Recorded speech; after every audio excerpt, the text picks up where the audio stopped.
Mirador, dossier d'enquête. La gestion publique sous les tropiques, ça sent les écuries d'Augia. Nous remuons le couteau dans la matelote de la malgouvernance. L'heure de vérité a sonné.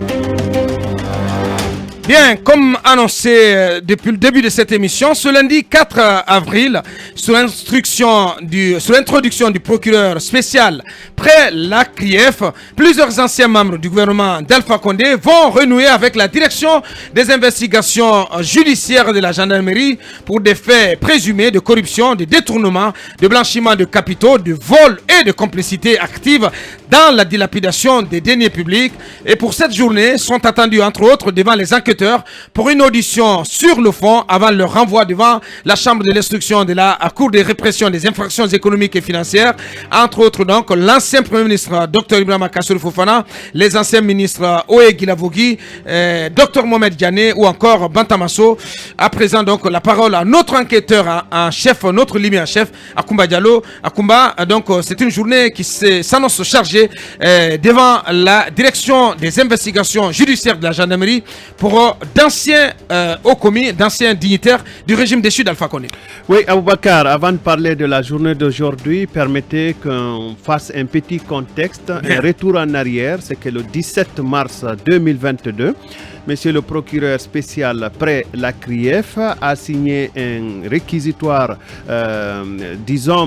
demandant l'interdiction des sorties du territoire national à 37... Une réquisition. Réquisition portant interdiction des sorties du territoire national contre 37 personnalités, dont des anciens ministres, des responsables des régies financières et j'en passe. Et après cette note de Monsieur le procureur spécial près la CRIEF, arrivent maintenant les convocations. Cette fois-ci, l'ensemble des personnalités concernées, selon nos informations, ont reçu les convocations de manière régulière. Cette fois-ci, il ne serait pas, si vous voulez, opportun d'en discuter pour dire qu'on a mis la date de naissance de quelqu'un qui ne collait pas à celui qui semblait être déterminé pour cette convocation, même s'il faut noter déjà que la convocation qui faisait objet de discussion concernant un certain Mohamed Diané était effectivement adressée à une personnalité qui existait.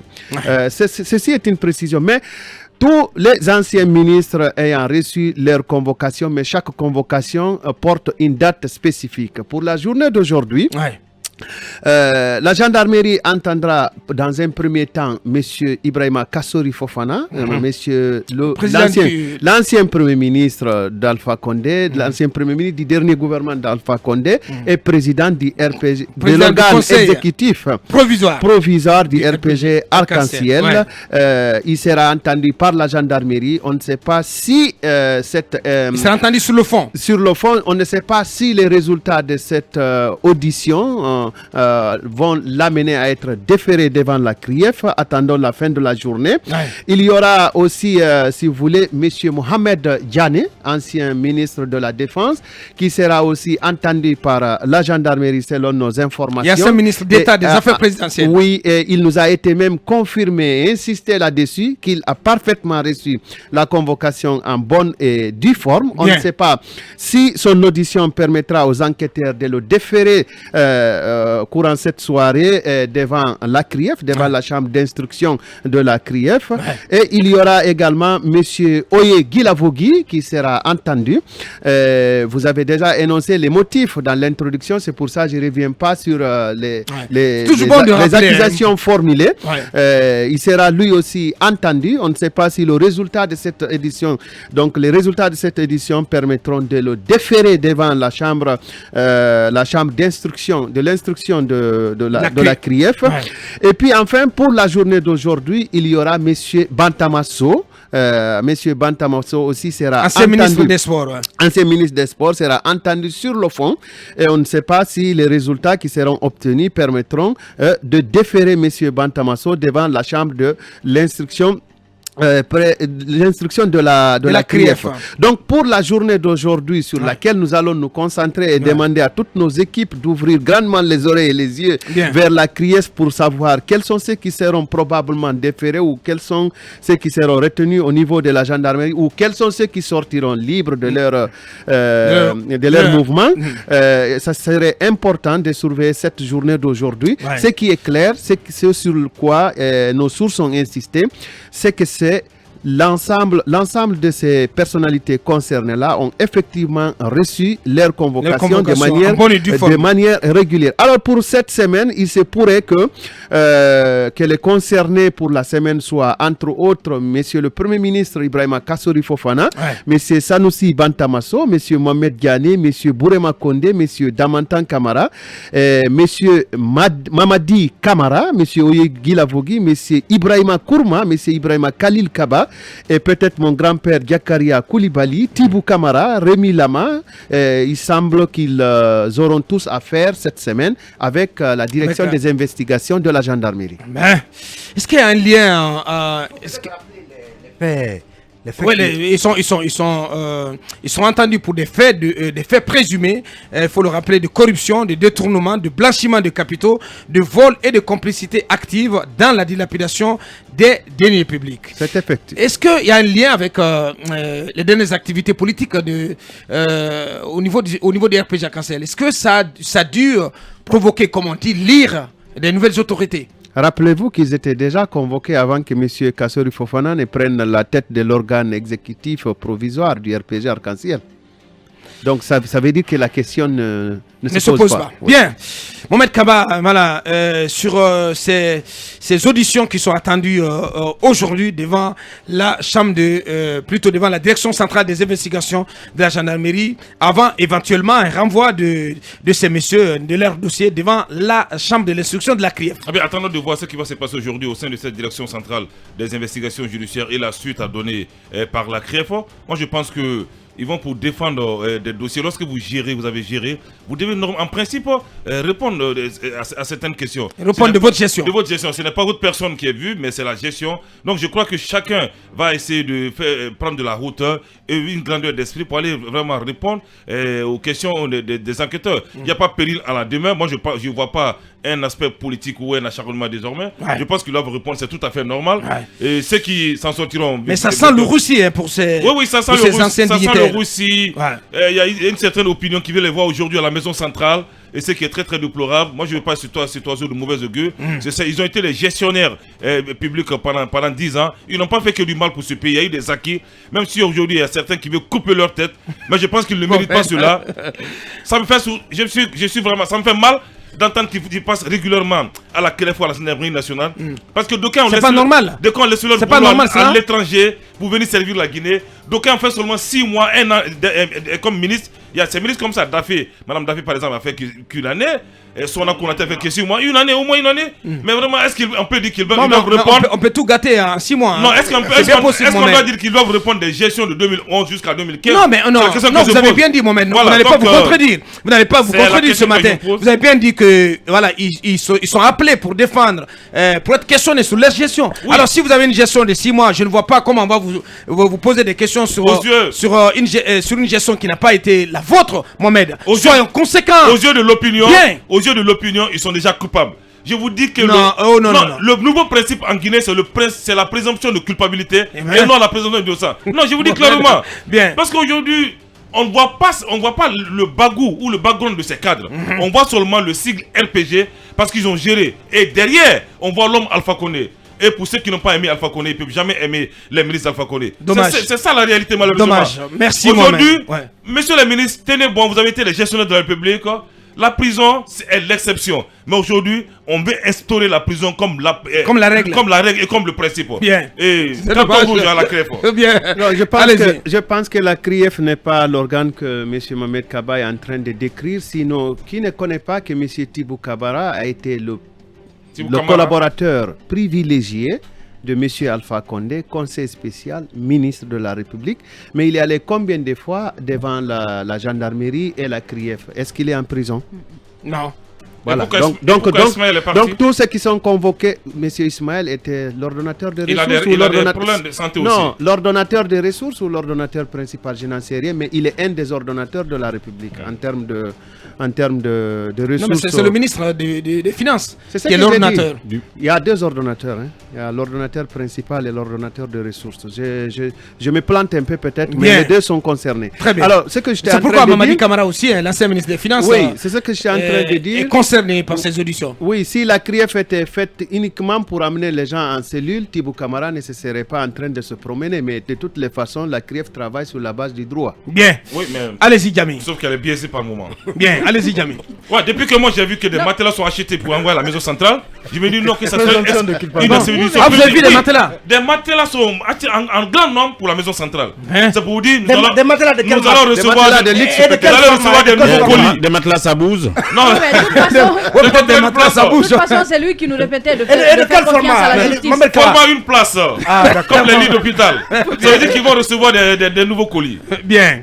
Allez-y. Non, non, je disais juste que c'était Mohamed Kava qui nous répétait tout le temps qu'il fallait faire confiance à la justice. Ouais. On va faire confiance à la justice. Bien sûr. Et on en parlait il y a quelques jours dans un talk avec Emmanuel. C'est que quand moi j'ai vu ces anciens dignitaires du régime Alpha Condé carrément se battre pour la tête du RPG. pour le RPG, je me disais que c'était pas intelligent. Ils auraient dû pendant Avoir tout de la ce temps, retenue. rassembler Ouais. des preuves de leur gestion parce que c'était obligé, ils savaient c'était obligatoire qu'ils passent par là. Quelqu'un qui a géré, Forcément, qui a géré forcément. Ouais. Et Mohamed, c'est pas parce qu'ils y vont que tout le monde va répondre des 11 ans de Alpha Condé. Alors, pas du tout. Il y en a qui Alors, ont pas du géré tout. pendant 6 mois. On parlait de Adja Issa Tadafé et Ouais. de D'autres. Dr Zalikatou, je crois aussi. Sona, qui Zalikatou n'ont également, pas ouais. fait moins d'un an. Chacun, c'est individuel. Ouais. Chacun répondra de façon individuelle. Bien et entendu. c'est pas collectif. C'est pas collectif. C'est pas parce qu'ils ont appartenu au même gouvernement qu'il faudra que tout le monde réponde des actes de tout le gouvernement. Je pense que ça a appartenu, c'était du temps du troisième mandat où Kassori a répondu doublement oui pour tout son gouvernement. Ouais. Et On n'est pas dans le même cas de figure. on n'est pas dans le même cas de figure. Et il est important qu'ils répondent à cela, qu'ils répondent De leur gestion. à la Forcément, justice. ouais. On a entendu à un moment qu'un ministre n'avait pas plus de 10 millions de salaire. Même s'il faut après compter les primes et tout ce qu'il y avait comme privilège. Mais le niveau de vie que certains d'entre eux menaient, c'est obligatoire qu'ils répondent Ouais, de cela. et les soupçons de biens biens à l'étranger absolument. ou Ou en Guinée. ou en Ouais, Guinée, ouais. et il est obligatoire, mais il est encore important de laisser ce travail à la justice, que la CRIEF, enfin la gendarmerie et tout ce qui va s'en suivre, qu'ils fassent leur travail de façon indépendante. Et surtout que Mohamed Kaba et d'autres peut-être à qui d'autres personnes qui les soutiennent ne pensent pas qu'il y a une présomption de culpabilité. Il n'y en a pas. Bien.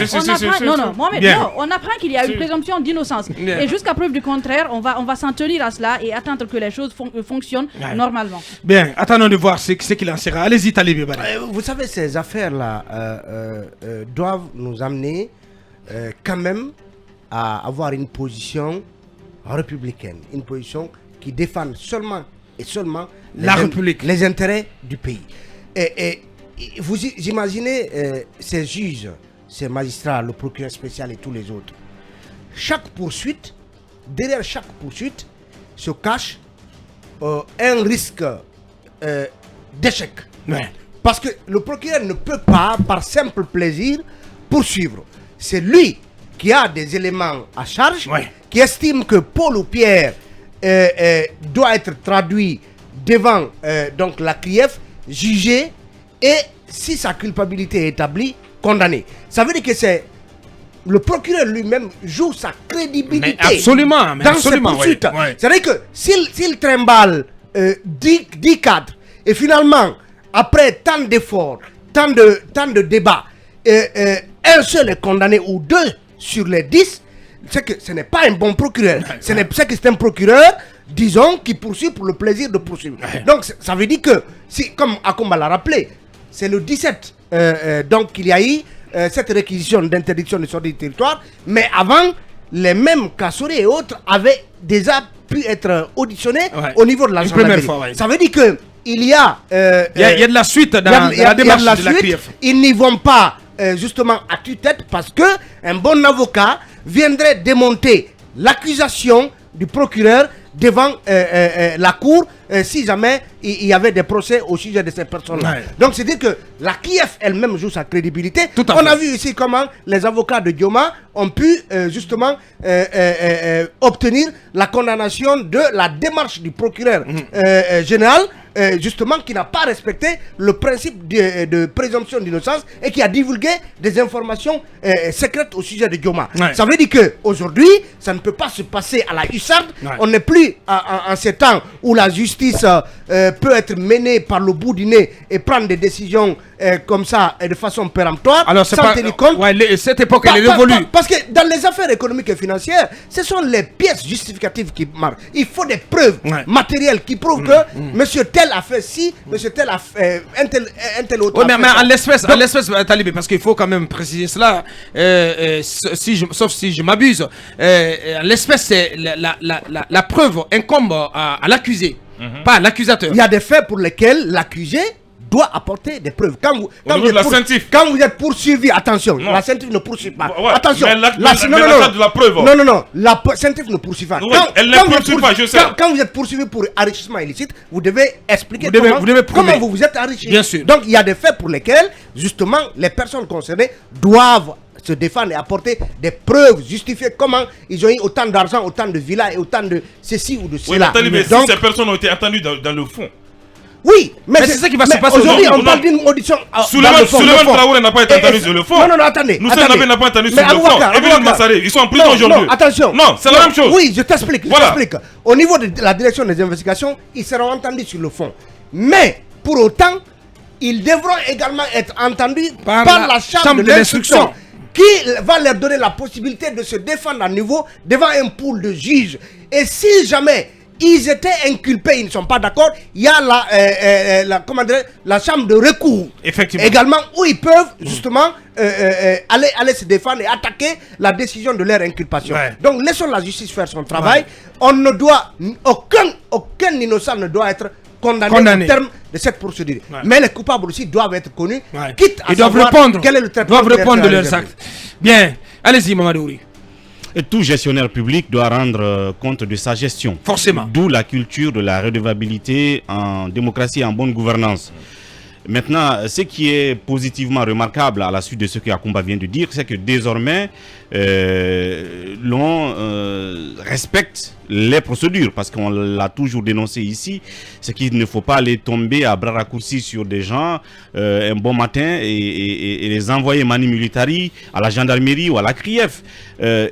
S'il y a une procédure à respecter en la matière pour qu'ils viennent répondre aux questions, aux auditions, il fallait le faire. Maintenant que ça a commencé, cela est bien entendu salutaire. On va écouter les uns et les autres sur ce qu'ils ont pu faire durant leur gestion. Est-ce qu'ils sont coupables de tout ce qui leur a été reproché ou pas? Ils apporteront justement les preuves. Et je crois que Yami a dit tout à l'heure que politiquement, elle ne comprenait pas pourquoi, pendant qu'il y a ces menaces-là, ces accusations qui pesaient sur leur tête, ces messieurs se préoccupaient plutôt, si vous voulez, des postes qu'ils devaient occuper au RPG. Je pense que c'est politiquement stratégique, c'est sans doute pour se faire une sorte de bouclier politique, pour éviter justement qu'ils soient facilement, si vous voulez, interpellables. Sauf que, à mon sens, la CRIEF ne regarde pas ce bouclier-là pour eux, que vous soyez président de parti politique ou pas. Si on doit vous demander sur votre gestion, vous serez demandé. C'est par exemple le cas quand même de Selou Dalen Diallo et même d'autres avant dont les noms ont été cités dans des dossiers, alors qu'ils sont déjà à la tête de grands partis politiques. Pourvu que les procédures soient respectées, que les gens rendent compte de ce qu'ils ont fait durant leur gestion. Bien. Kumba, pour des précisions. Quelques petites précisions, des précisions légales. Sont réputés gestionnaires de fait tous les fonctionnaires ou agents qui auront détenu ou manipulé les fonds publics sans y avoir été habilités. Ensuite, l'exécution du budget de l'État est assurée dans sa phase administrative par des ordonnateurs principaux, secondaires et délégués. En matière de ressources, le ministre chargé des Finances est l'ordonnateur principal unique. Il peut toutefois déléguer cette fonction. En matière de dépenses, les ordonnateurs du budget de l'État sont les ministres et les hautes autorités responsables des institutions constitutionnelles. Ils peuvent déléguer formellement ce pouvoir à des agents soumis à leur autorité hiérarchique directe. le ministre chargé du budget est l'ordonnateur principal de crédits globaux. Les gouverneurs de région, les préfets, les chefs de mission diplomatiques sont ordonnateurs secondaires pour les dépenses du budget national exécutées au niveau déconcentré respectivement à l'intérieur et à l'extérieur du pays. C'est juste pour dire en quoi monsieur le ministre du budget Diobaté était concerné par la procédure. Bien, même s'il faut peut-être aussi préciser qu'il était beaucoup plus concerné par l'affaire Nabaya Gate. Voilà, c'est important. Oui, vous me permettez juste de terminer en posant cette question. C'est enfin quand le démarrage des procès à la CRIEF, parce qu'il me semble... Le procureur a annoncé le démarrage des procès en avril, là. Oui, on est en avril, bien là. Sûr, on est le 4 avril. Maintenant, attendons de voir dans 1 ou 2 semaines. À quand le début du procès est-ce que c'est en fin avril ou est-ce que c'est à ce début avril? On veut bien savoir parce qu'il y a déjà beaucoup de dossiers et beaucoup de gens qui sont passés devant la CRIEF. Bien dit. Allez-y, Emmanuel Minimono, pour en terminer. Je pense qu'avec avril, il faut aussi compter Ramadan. Bien sûr. Il faut compter Ramadan et carême. Et le temps de préparation. Il n'y a pas que des musulmans, il y a des chrétiens parmi eux. Il y a suffisamment d'alibis pour que ça ne démarre pas en avril. Mais ça nous a été annoncé pour avril. On va espérer que ça démarre en avril. Tout à fait. Mais moi, je pense que je rejoins sur le point quand même comme quoi, quand quelqu'un gère, il faut qu'il réponde. Il y a quand même des moments ici où on nous a dit que le salaire du ministre guinéen était de 750 €, je crois. 7 500 000. 7 500 000. 7 500 000 avec, je sais pas combien, 2-3 ans. Certains ont été 2-3 ans ministres, qui peuvent facilement s'acheter des villas ou avoir un train de vie quand même qui frôle celui d'un milliardaire. Parce qu'il a dit que Bantama il a une somptueuse villa tout près de la radio. Bon, il s'est dit, hein, j'ai pas vérifié. Je sais pas trop, mais presque tous les anciens ministres ont des villas à côté. Oui, parce que c'est la nouvelle cité ministérielle ou résidentielle. Je dis bien presque tous les ministres. Presque, tous les anciens. Ça ne veut pas dire que c'est mal acquis. Non, je n'ai pas dit cela. Non, ça ne veut pas dire que c'est mal acquis. Ne coupez pas la tête. Moi, la Kaba, je vais revendre beaucoup de maisons. C'est pas mal acquis. Parce que je vais prendre les maisons au pif. Tu vas justifier l'acquisition. Ah ben. Oui, tu vas me justifier le dernier sac de ciment. Sinon, je saisis la maison. Je crois qu'il est quand même évident que le salaire qui a été annoncé n'est pas celui qui définit ou qui explique le train de vie de nos ministres. Mais encore particulièrement, vous regardez le gouvernement de troisième mandat, c'est un gouvernement qui n'a pas lésiné sur les moyens. Et avec tout ce qui a été engagé, notamment dans l'acquisition, dans l'achat de ce troisième mandat, on peut bien se demander... Comment tu peux te permettre, Manu? Comment tu peux parler de l'achat du troisième mandat quand même? J'ai dit l'achat du troisième mandat parce que... C'est pas un groupe électrogène. C'est pas un groupe électrogène qu'on va chercher, qu'on va acheter au marché quand même, non. Quand même, Manu. L'argent a coulé à flot. Je comprends très bien. Voilà, vous comprenez. L'argent qui a coulé pour l'acquisition... Parce que Ousmane Kaba nous a parlé ici de plus de 2000 milliards de planches à billets pour financer ce troisième Nambara. Ce qui est évident, l'argent a coulé. Le troisième Nambara. L'argent a tellement coulé qu'il faut qu'on se demande bien d'où ça vient. Ouh là là. Et quand c'est de la sorte... On a envie de dire que s'il savait seulement, il n'allait pas du tout vraiment toucher à ce troisième Nambara. Non mais ça c'est un autre débat. C'est un homme, ça saute à l'œil nu. Un homme et ses ambitions. Ouais, mais c'est pas qu'un homme cette fois-ci, c'est tout ce groupe de personnalités mais qui se retrouvent aujourd'hui dos au mur avec surtout pour cause ce troisième machin. Je ne dis pas, moi je ne dis pas que s'ils savaient ils auraient évité le coup de le troisième mandat. Non, s'ils savaient que ça allait les drainer là où ils sont aujourd'hui, ils n'auraient pas touché. C'est un fruit interdit en démocratie. Le troisième mandat, c'est un fruit interdit en démocratie. Non, ils n'auraient pas évité le troisième mandat, ils auraient plutôt cherché à comment s'en sortir de cette épreuve aujourd'hui. Je pense que c'est cette stratégie qui aurait été préparée. Mais le troisième mandat est autre sur le plan de la légalité et tout ce qui s'ensuit. Ça, c'est un autre débat. Mais le troisième mandat pour Alpha Condé, alors que pour beaucoup, un troisième mandat pour le RPG était possible. Ouais, évidemment. Saloum Cissé, très tôt, il avait dit. Il avait plaidé. Ouais. Ça, c'est incontestable. Mais encore une fois, l'argent qui a coulé notamment avec le troisième mandat, je pense que ça attire l'attention de tout le monde. Ça attire l'attention de la CRIEF. C'est pourquoi vous pouvez vous imaginer que toutes les personnes qui sont dans cette démarche actuelle sont les ministres qui étaient présents dans le gouvernement au moment de l'acquisition de ce troisième mandat. Et peut-être qu'après on va remonter avec les gouvernements qui ont précédé, mais il n'y a pas eu autant d'argent en circulation que quand il fallait poser le débat sur la Constitution, il y a eu des gens qui aujourd'hui vous disent non, c'est illégal. Et puis après, 2-3 jours après, vous les entendez défendre pour vous dire que c'est légal. Mais quelque chose s'est passé quelque part entre temps. Donc il y a eu tellement d'argent qui a circulé que finalement on a bien envie de comprendre d'où venait cet argent. Comment est-ce que des gens ont pu mener une opulence aussi, je dirais, aussi agressive? Parce que quand vous voyez le train de vie d'un ministre, que vous regardez le train de vie d'un fonctionnaire parfois de son département, vous avez des fonctionnaires dans des départements ministériels qui ont du mal parfois à venir au travail, parce que certainement le salaire n'étant pas suffisant pour couvrir le transport et tout ce qui s'ensuit. Mais le ministre, lui, mais il manque de rien. Et pourtant, ce n'est pas son salaire. Ce n'est pas son salaire. Il a des avantages. Quel avantage? Quel avantage? Lorsque vous êtes Quel avantage? Quel avantage? Non mais attendez. Quel avantage pour s'acheter? Non, attends. Quel avantage pour s'acheter le ciel et la terre? Oui, mais Aboubacar, quand même. Rien n'est prouvé. Non, c'est pas possible, mon mec. Rien n'est prouvé. On connaît des choses, mon mec. Bien sûr, mon mec. Mohamed Kaba a raison. Des avantages, mais indus. Oui, bien sûr. On a bien dit. On va laisser Manu aller au bout. Je voudrais terminer en disant rapidement que, étant donné que ce qui leur est reproché est certainement constaté dans leur compte ou dans leur patrimoine, ils viendront expliquer à la CRIEF comment ils l'ont acquis. C'est aussi simple que ça. Et on a envie de dire Monsieur Mohamed Kaba, vous avez un téléphone qui coûte 10 millions, pourtant vous n'avez pas un salaire de 10 millions. Expliquez-nous. Bah oui, c'est ma femme qui m'a donné la moitié de l'argent. Mais c'est pas compliqué. Et ce n'est pas un simple exemple. Vous justifiez. C'est avec les pièces. C'est avec les pièces comptables, mon mec. Si vous arrivez c'est pas dans la bouche. Ce n'est pas compliqué. On a vu des procédures de ce genre dans d'autres pays. Parfois, ça conduit à des blanchiments. Je dis blanchiment. Ça conduit plutôt à des qu'est-ce que je veux dire?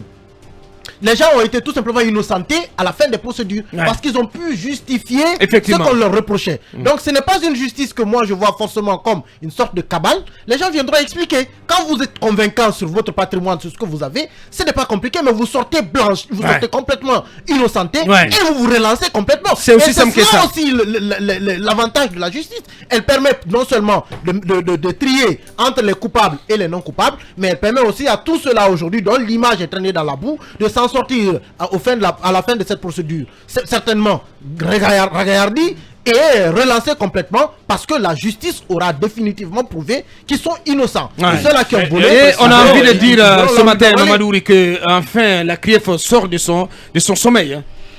Oui, de son sommeil. Ouais, est-ce que il y a quand même un petit moment de sommeil. Est-ce que la CRIEF dormait pour autant? Moi, je me pose la question parce que peut-être qu'elle a arrêté de faire du Elle analysait les dossiers. Ça commençait à agacer, franchement. Elle avait arrêté de faire du bruit. L'amorphisme qui était solide. Elle avait arrêté de faire du bruit, j'imagine, mais ça ne veut pas dire que le travail s'était arrêté. Et je questionne, moi, aujourd'hui, la logique, justement, si vous voulez, de poursuite ou de questionnement de gestion. Où est passée la logique de la proximité, par exemple? C'est-à-dire que les gestions les plus récentes avant et les plus reculées après. Donc on a constaté que depuis le début, on avait mélangé un peu les choses. Est-ce que la CRIEF, pendant ce temps, voulait mettre de l'ordre dans la logique, justement? Parce que si vous allez prendre les dossiers de 84, alors que les preuves de 2020 sont encore là, fraîches, je pense que vous mélangez les pinceaux.